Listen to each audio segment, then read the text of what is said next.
F.W. Fitch Company presents Dick Powell as Private Detective Richard Rogue in Rogue's Gallery.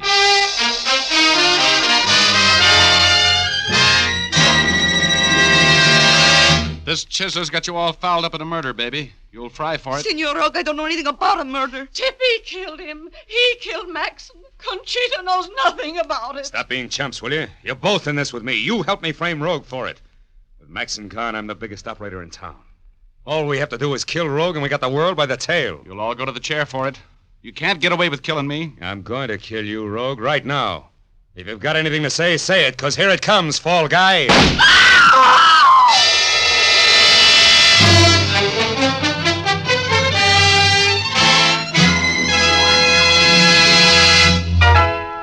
Rogue speaking. This afternoon, I found a little case in my crime gallery that brought back memories. You just heard a little of it. Enough to know that I was framed for murder. I call the story Little Old Lady, and I'll tell you all about it in just a minute. But first, here's Jim Doyle, who's going to tell you men how to get a fast, clean shave without having to scrape and slave. You bet I am, Dick. Men, the simple, sure way to a comfortable shave is Fitch's No Brush Shaving Cream. The instant you apply this grand cream to your face, the three important shaving ingredients contained in it go to work. They smooth down the flaky top layer of skin and soften up the beard. This makes it easy for your razor to cut whiskers close and clean without nicking or scraping. Among the important ingredients in Fitch's No Brush is a special skin conditioner. This conditioner gently lubricates your skin, protecting it from irritation and burning. After your shave, it gives your skin a cool, refreshed feeling that will linger for hours. For those who prefer a lather cream, there's Fitch's Brush Cream. It gives a swell, hurry-up lather that stays moist and washes off quickly and easily. It, too, contains the special skin conditioner for sensitive skin. Ask for either Fitch's Brush or No Brush Shaving Cream. But for a solid comfort shave, be sure it's Fitch, spelled F-I-T-C-H. Thank you, Jim. And now I'd like to go on with my story. Okay, here's Dick Powell as Private Detective Richard Rogue in another personally conducted tour through Rogue's Gallery.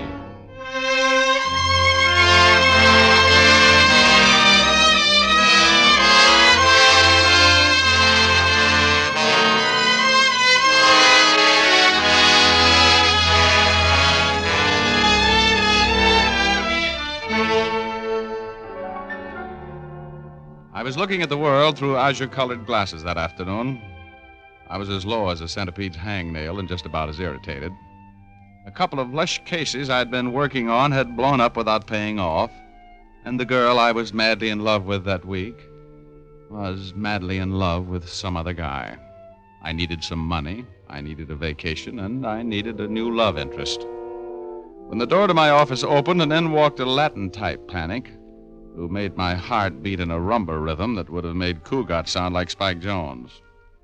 I just sat there trading my blue thoughts in on a lot of purple ones while she closed the door behind her and walked toward me. You are Richard Rogue, the detective? The celebrated detective, yes. What can I do for you? I need your help, Senor Rogue.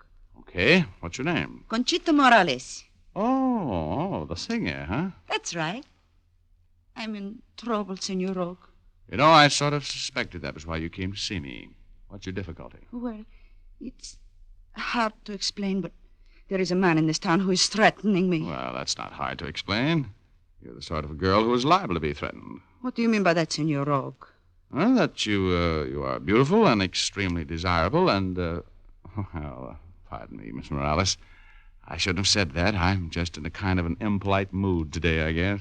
Then you don't really think I am beautiful or desirable? Don't let that glassy look in my eyes fool you, Conchita.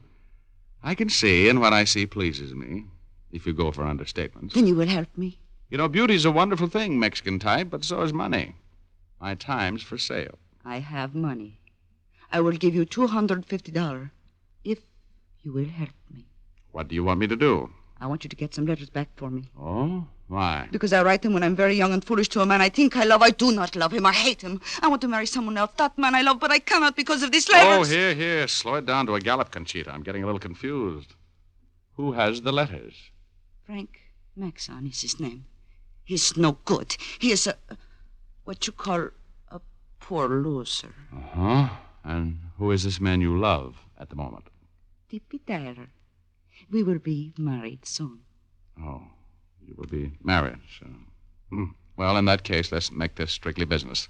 What do you want me to do? I'm having dinner with Frank tonight at the Club Cuba. I want you to meet us there. I want you to tell him he must give me back my letters. If he knows that I have employed you to help me, he will give them up. He is without courage. Don't see how I ever think I was in love with him. Frank is considered quite a ladies' man, or was, before you went up on that income tax rap a couple of years ago. Yeah, I understand the boys in his mob are giving him a little trouble since he got out. Where's that $250 you mentioned a while ago? It is here. Just a moment. That's a retainer. If the case gets tough, it's going to cost you plenty more, Conchita. You know that? I do not care. I must have these letters.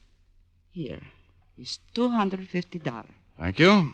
And now, what time do I meet you at the Club Cuba? Be there at 9. And I'm warning you, Mr. Rogue. Come prepared for trouble.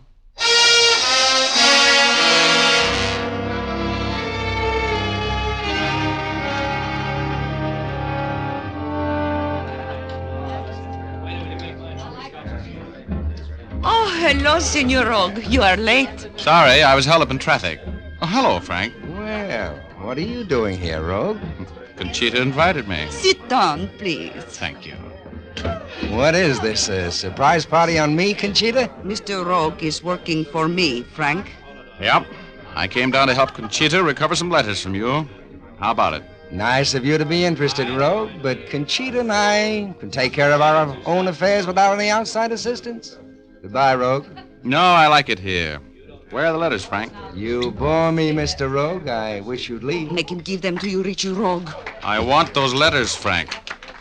You ever hear of blackmail? I'm not blackmailing anybody.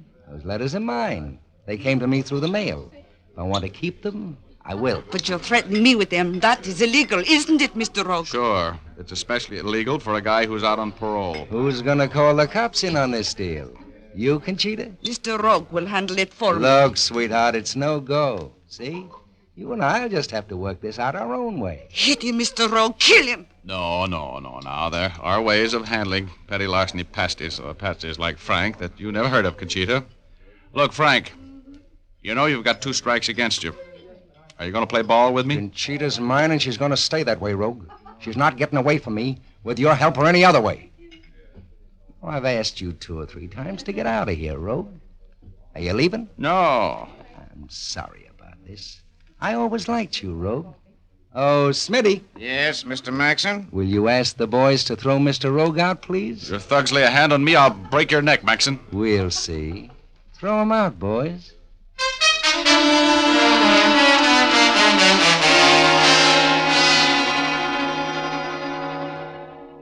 It occurred to me as I hit the sidewalk with the back of my head, among other things, that Frank owned a piece of the Club Cuba and that it was a bad place to start a beef with him.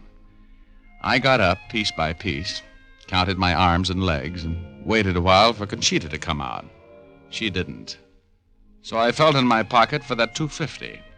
It was there. I went home. The next morning, I went to the office and tried all forenoon to get in touch with my Latin-type client at her swank apartment hotel. The Mayflower couldn't locate her. I had a late lunch, and when I got back to the office about 3, there was a little old lady waiting there for me. A lovely little old lady with rosy cheeks and twinkling eyes with a lot of laugh crinkles in the corners of them. Mr. Rogue? That's right. You waiting to see me? Oh, yes, I was. I've been waiting for quite a while, Mr. Rogue. I just had to see you. Oh, I'll have a chair. Don't tell me you're in trouble. No. Oh, yes, Mr. Rogue, I am. I'm in trouble because my son is... Oh? Tell me about it. Well, there isn't really very much to tell, Mr. Rogue. I know so little about what Norman has been doing. He's always been a little wild, but a few weeks ago he quit his job. And he's had much more money than he ever had before. I know that he's been doing something wrong, Mr. Rogue. Well, now, Mrs. Stam. Mrs. Stam, have you tried talking with him? I haven't told you the worst yet, Mr. Rogue. No? Last night he came home for the first time in 10 days. Oh, I've just been worried to death about him. And when he came in last night, he was so pale. And I tried to talk with him, but he went right to his room. Yeah? He called me after a while, and I went in to see him. And, oh, Mr. Rogue, he'd been shot through the shoulder. He was bleeding badly. Oh, I see. I asked him to let me call a doctor, and he wouldn't. I know that he'd been shot while he was breaking some law. I took care of him as well as I could, and I think he's going to be all right. I want you to come and talk with Norman tonight, Mr. Rogue. Well, Mrs. Stamm, I'm working on another case right if you now. just come out and talk with him, you could advise him what to do. He won't pay any attention to me, and I have to get him straightened out, Mr. Rogue. I have a little money, and... Where do you live? In the southwest part of town, at 2673 Spring Lane. Would you come out with me and talk with Norman? I'll pay you for your time, Mr. Rogue. I'll go with you, Mrs. Stamm. Oh, thank you. Oh, that's perfectly all right, but please don't plan on me performing any miracles. If your son was shot during a robbery, he's going to have to go to jail. You know that, don't you? Oh, yes, I know. I only want him to do what's right, Mr. Rogue. I don't want him to do anything foolish. No, of course you don't. You have a car? No, Well, we'll take mine. Come on.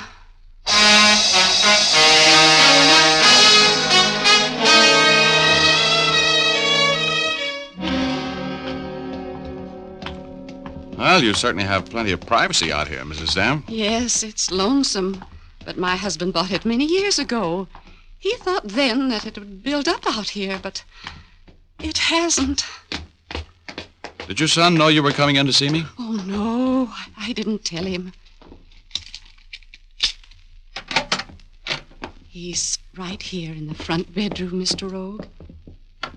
Oh, please try to understand Norman, Mr. Rogue. He's a very sensitive boy. Oh, all right. I'll take it easy with him.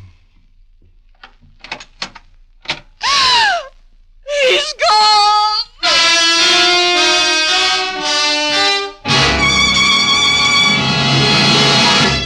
There was the bed with blood on the sheets where a man's shoulder would have been lying.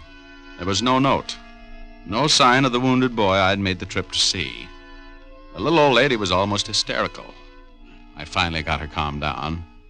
She made some tea, offered me a cup.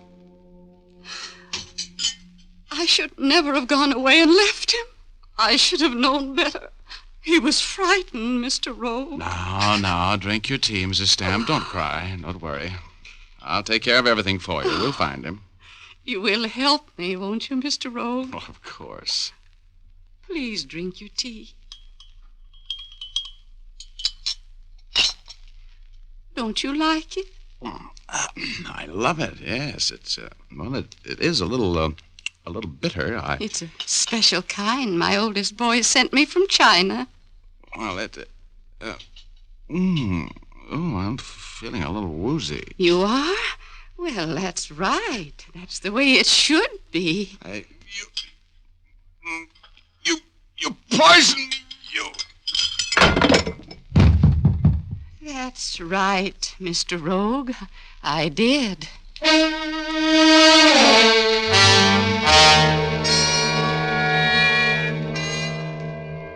My body dissolved before it hit the floor, and a warm breeze wafted me upwards, gently, like a spark out of a chimney. I was drowsy and happy when I hit cloud number 8. I was at peace with the world until I heard that nail-file laugh of my alter Eugor. Well, Rogie, that little old lady kind of put you away, didn't she? Oh, shut up.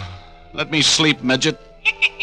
Don't you think you better get downstairs and see what's going on? Why? Oh, there must be some reason why Mrs. Stamm, if that's her name, gave you those knockout drops. Look at you, knocked out by Lavender and old Mickey's. Bright boy. Why do you suppose she did it, Pest? Oh, I don't know, but you'd better find out. You're in a jam, Rogie. Oh, I'll bet that Conchita dame fits in here someplace. Get out of here, Rogie. Okay. Don't push, Eugor. You're my friend. Going down. Going down. Next stop, planet Earth. Last car just leaving. Cut it out. Oh, look out. Oh, here I go again. Goodbye, Rogie.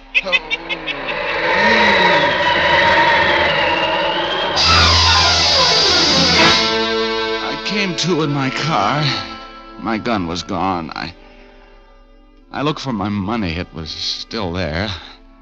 I looked at my watch. It was 9:30. I drove to my office, opened the door, and stopped dead in my tracks. There was a dead man lying there in the middle of the floor. He'd been shot at close range through the head. My gun was lying a foot from the body. The gun that had been stolen from me while I was knocked out. I closed the door and leaned up against the wall to think. I was still leaning there when the door opened. Hello, Rogue. Who's your friend? Hello, Lieutenant Urban. What are you doing here? I got a call telling me you just killed a man. Yeah? Well, that's Frank Maxon, that defunct character there. Your gun? Yeah. Looks to me like we're going to have to hold you, Rogue. For murder.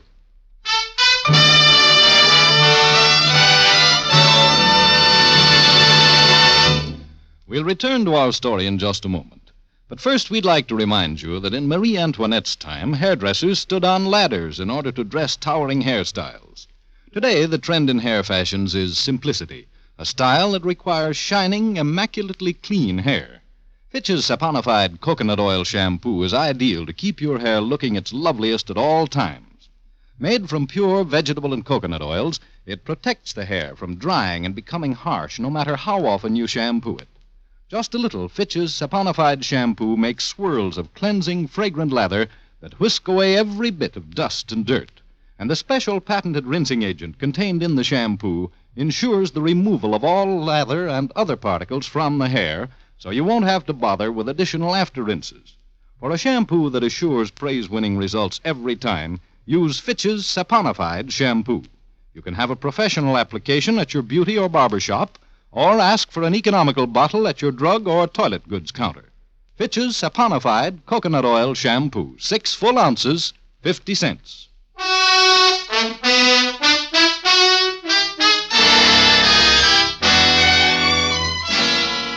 Now back to Rogue's Gallery. Dick Powell, as Richard Rogue, is telling our story. What started out to be a very quiet day brought Conchita Morales, the Mexican singer, to my office. She wanted to get some letters back from a Frank Maxon. I went with her to meet Maxon in a cafe, and we had a brawl in front of plenty of witnesses. After I made a few threats, I got thrown out. Next morning, I tried to find Conchita and couldn't. That afternoon, a little old lady came to my office, told me her son Norman Stamm had been wounded in a holdup. And I went with her to her home. When we got there, her son was gone. I drank a cup of tea, which was sweetened with knockout drops, and, I woke up in my car, drove to my office, and walked in to find Maxon, the man I'd threatened, shot to death with my gun.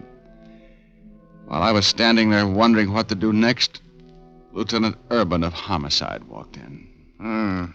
Looks like we're going to have to hold you, Rogue. For murder. Oh, I didn't kill him. You threatened him in a cafe last night. Plenty of people heard you. Where do you get all your information? The little bird that told me he was dead. That you'd killed him. Oh, but I just got here. I've been gone since about 3:30 this afternoon. Yeah? Maxon looks like he's been dead since about 7. Where were you at 7? Well, an old lady came in here this afternoon to see me, and I went out to her home with her. You mean you've got an alibi? I don't know. What do you mean you don't know? You either got one or you haven't. Well, I went out to see this woman's son. He wasn't there when we got there. So you came back here and killed Maxon. Look, Rogue, somebody phoned Maxon at 6 o'clock and told him to be here at your office at 7. How do you know so much? We've been on the case since 7:30, Rogie. Looks like you went a little too far this time. Look, Urban, I was doped. I've been out of the picture since about 5:30. And while I was out, somebody lifted my gun. Rogie, just put yourself in my place. I find a guy you've threatened to kill dead in your office, shot with your gun. Yeah. Then instead of an alibi, you give me a fairy story about wicked old witches and knockout drops. Where does this old lady live? This one that kidnapped you? Out southwest on Spring Lane. Let's go out there and talk to her, Urban. Okay? Okay, Rogie? We'll just ride in the squad car, just in case, eh?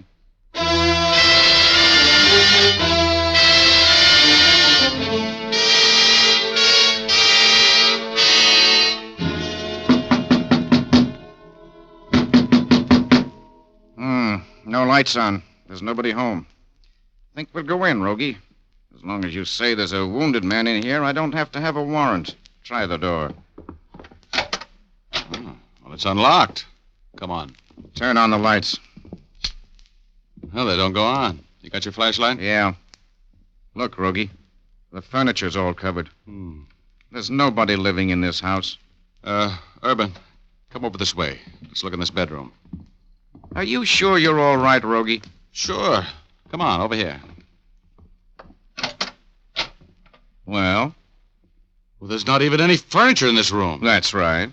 But there was a bed with blood-stained sheets. I'm sorry, Rogie. They seem to have disappeared with the old lady and your alibi. This house hasn't been lived in for months. Why'd you kill him, Rogie?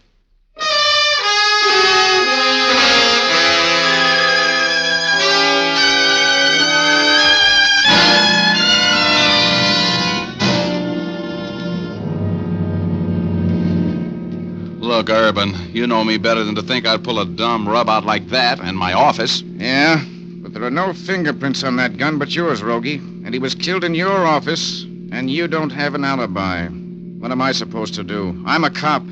I've got to believe the evidence. Oh, sure, I can see it that way. Well, I've been framed by an expert. Have any ideas? Some vague ones. Well, I'm gonna pull up here and get some cigars in that cigar store.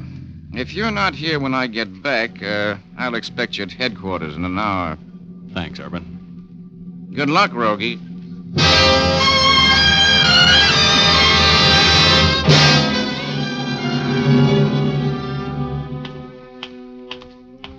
Oh, hello, Murphy.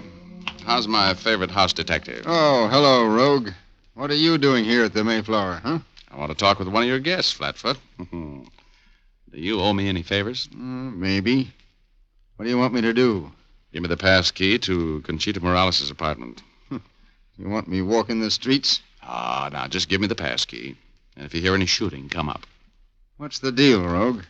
A little murder. Is she in? Do you know? Oh, Conchita isn't in. The old lady's up there, though. The old lady? Look, Murphy, what old lady? I'm looking for an old lady. Huh? Oh, you mean Conchita's mother. Yeah, she's... Conchita's mother? Hey, a little old lady about this high? Eyes with lots of laughs in them? Yeah. White hair, plump? That Conchita's mother? Sure it is. Her name's Shea. So's Conchita's. Huh? Her real name's Ellen Shea. Oh. She's no Mexican dame. No kidding. Hey, give me your rod and a pass key.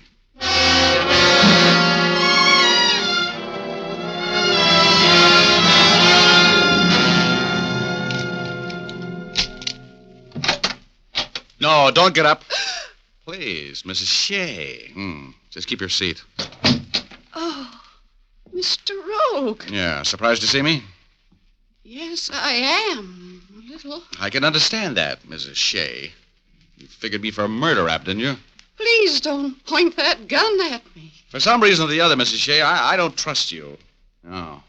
Where's Conchita, or whatever your daughter's name is, that Latin from Manhattan, that phony Mexican... I won't have you talking that way about my daughter. What do you expect me to call her?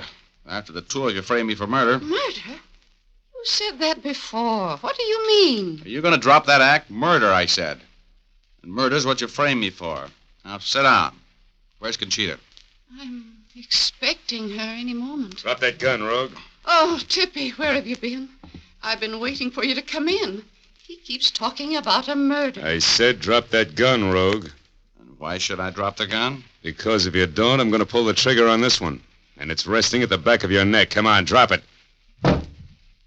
Oh, well. Where did you come from? I was in the kitchen mixing myself a drink, fortunately. Tippy Tyler, huh? I suppose you're the man Conchita's in love with at the moment. That's right. They're going to be married, Mr. Rogue. In the death house, I hope. It's wishful thinking, Rogue. The two of you killed Frank Maxon, didn't you? Killed him? Killed Mr. Maxon? Oh. No, Rogue. You did, according to the cops and all the evidence. You were Frank's right-hand man before he went up, weren't you, Tippy? Mm-hmm. He kind of took over while he was gone. Go on, talk, Rogue. I'm just figuring out what I'm going to do with you. Oh, Conchita. Hello, Mama. What are you doing here, Senor Rogue? He's making things difficult, Angel. I just dropped in for a little chat about a house out on Spring Lane and a wounded man who wasn't there and a murdered man in my office. That's all. It was a very nice job of framing me, Conchita, Ellen Shea. And you can drop that broken-down accent. Okay, Mr. Rogue, smart guy. What happened? Who was murdered? Well, you ought to know. You helped to plan it. I did not. I don't know what you're talking about. I've been arranging things for us, Conchita. Frank Maxon is dead. Your mother helped arrange it. I didn't know what I was doing, Conchita. Honest, I didn't know. That's a lie, and you know it. You and your daughter are in this thing too far to get out now unless you smart up fast. There's too much talk going on in here. Maxon's dead. He was found dead in Rogue's office, shot with Rogue's gun. Rogue's as good as burned for it. Mama, did you kill him? No, I didn't, Conchita. Look, sweetheart, everybody heard Rogue threaten Maxon last night. It was our chance to get rid of him. Conchita, listen to me. This Chiseler's got you all fouled up in a murder, baby. You'll fry for it. I don't know anything about a murder. Tippy killed him. He killed Maxon. My Conchita knows nothing about it. Stop being chumps, will you? You're both in this with me. You helped me frame Rogue for it. Maxon gone, I'm the biggest operator in town. All we have to do is kill Rogue, and we've got the world by the tail. You'll all go to the chair for it. You can't get away with killing me. I'm going to kill you, Rogue, right now. If you've got anything to say, say it. Because here it comes, fall guy.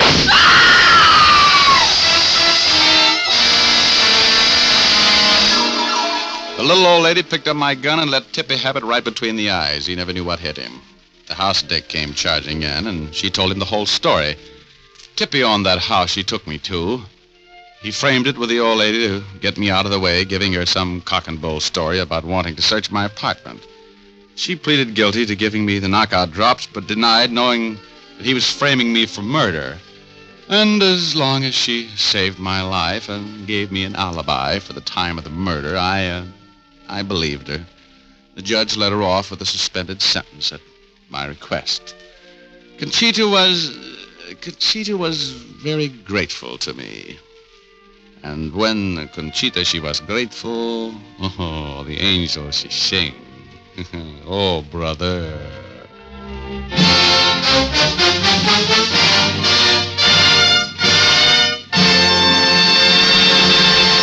This is Dick Powell again, ladies and gentlemen. Don't I meet some lovely people in these stories? They love murder like Richard Rogue loves money, and it makes a very happy combination. Ray Buffum wrote the story, Leith Stevens composed and conducted the music, and Dee Englebach produced and directed. But don't forget, you've got a date with us all next Thursday night. We've got a story for you about blackmail, intrigue, and sudden death. We call it Eve and the Apple. So make a date with us, will you?